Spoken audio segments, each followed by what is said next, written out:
One of the things that is a conversation that keeps coming up over and over again is application rationalization.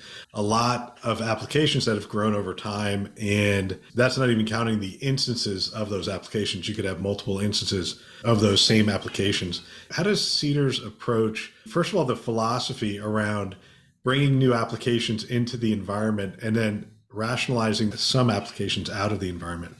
We're beginning to build a program around not just application rationalization, but more of a life cycle approach. And candidly, we haven't really had this historically. Even the words application rationalization, when you say those words to people outside of IT, they tend to look at you with a little sort of a confused face, not really understanding what that means.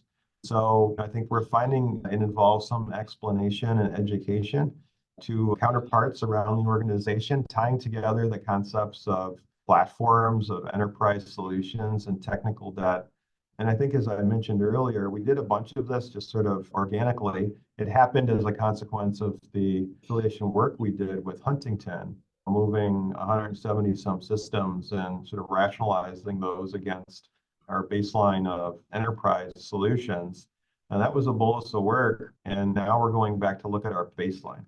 And so the way in which we're trying to do that is take a look at what systems we have, where do we have overlap, what's adoption like in some cases for systems that have been around for a while. Are they being used? Are they being used in a way that matches the expected use and the value proposition for those solutions? What risks exist with those solutions that haven't been evaluated in a while? How hard are they to maintain and support, and so forth? So there's a number of factors that are going into the calculus of taking a look at a short list of applications to start with and then growing from there.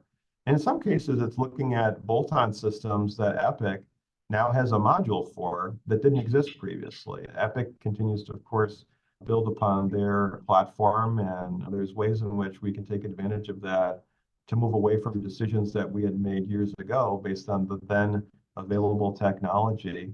And so as subjective as the process may be, we're leaning in as best we can to a scoring matrix organized around, again, as you said, Bill, this isn't particularly sexy, scoring matrix that's fascinating, around some of the factors I mentioned to sort of risk stratify and help us make decisions together.